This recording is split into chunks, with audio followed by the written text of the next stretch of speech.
वो तुम्हें इतनी अक्ल नहीं है कि कस्टमर का वक्त कितना कीमती होता है। पूरे 15 मिनट से तुम्हारी इंतजार कर रहा हूँ। अगर काम सलीके से नहीं करना तो ये छोड़ दो काम। सर माजरत, मैं थोड़ा सा लेट हो गया।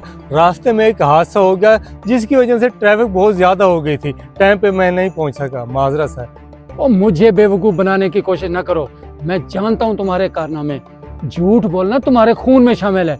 कभी बाइक खराब हो गया और कभी ट्रैफिक जैम। सर आप गलत न समझे, हम पूरी कोशिश करते हैं कि कस्टमर के पास टाइम से पहुंचे।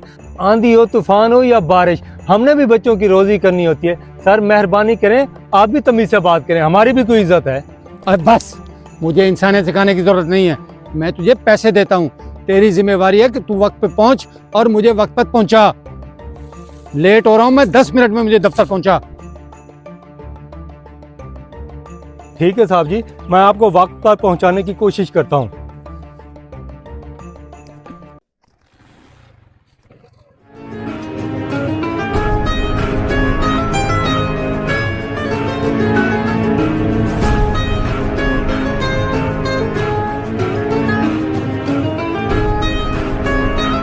ले साहब जी, आप इतनी जल्दबाजी कर रहे थे, पहुंच गए, निकालें पैसे।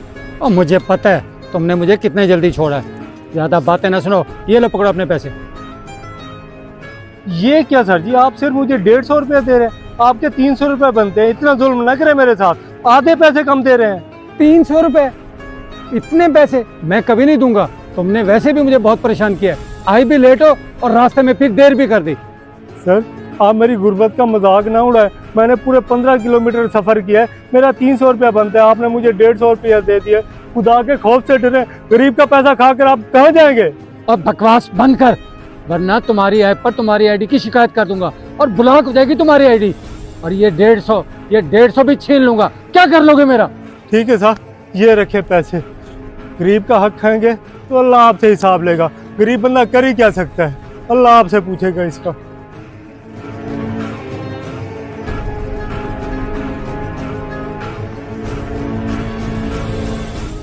बेटा दफ्तर क्यों बंद कर दिया है?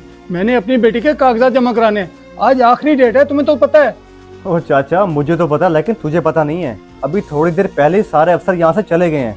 अब तू ये फाइल लेके वापसी घर चला जा, अब कुछ नहीं होने वाला। क्या सारे अफसर चले गए?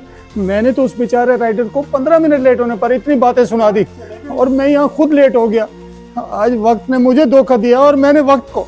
हाँ अब आई ना असल बात। तुमने राइडर का दिल दुखाया है और अल्लाह ने तुम्हारा रास्ता बंद कर दिया है। अभी थोड़ी देर पहले सारे के सारे अपने डॉक्यूमेंट जमा करवा गए हैं। बस तुम्हारा काम ही रह गया है। तुम्हें उसका दिल नहीं दुखाना चाहिए था, जरूर उसकी बद्दुआ लग गई है तुम्हें। सही कहते हैं, जो इंसान किसी गरीब का दिल दुखाता है ना, रब उसके लिए दरवाजे बंद कर देता है। मैंने खुद ही अपना वक्त ज़ाया किया, सिर्फ 150 बचाने के चक्कर में। मैं उसे समझाता था कि वक्त बहुत कीमती है, लेकिन आज पता चला कि वक्त से ज्यादा कीमती किसी गरीब की बद्दुआ है। और चाचा, अब यहाँ रोने धोने का कोई फायदा नहीं होगा। अब घर जा, अल्लाह से तौबा कर और उस बंदे से जाके माफी मांग, क्योंकि किसी गरीब की बद्दुआ आज तक जाती है।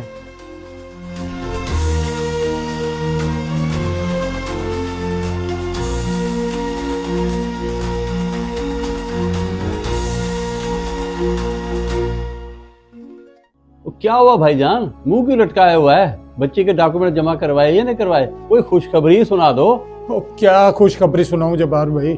मैंने आज जो गलती की है वो जिंदगी भर नहीं की। मुझे बहुत बड़ा सबक मिल गया है। मैंने चंद रुपए बचाने के लिए फिर राइडर को जलील किया और रब ने मुझे फाइल जमा कराने से महरूम कर दी। भाईजान ये तो बड़ा दुख हुआ कि आपका नुकसान हुआ, आप डॉक्यूमेंट जमा ना करा सके। काश इस बात का आपको पहले पता चलता। किसी गरीब का दिल नहीं दुखाना चाहिए। अल्लाह ताला बहुत इंसाफ पसंद है, हर इंसान की इज्जत बराबर होती है। खैर अब हम क्या कर सकते हैं? मुझे तो अब कुछ समझ नहीं आ रहा, मैं उस राइडर को कैसे ढूंढूं और कहाँ तलाश करूं, ताकि मैं उसको ढूंढकर उससे माफी मांगूं और उसके पैसे भी उसे दूं और अपने रब के यहाँ भी सुरखरू हो जाऊं। बेशक अब क्या कर सकते हैं, जो कुछ होना था वो तो हो गया। और इससे हमें एक सबक मिला है कि इंसानियत बहुत बड़ी चीज़ है, उसकी कदर करनी चाहिए। इसी में दुनिया आखिरत की हमारी कामयाबी है।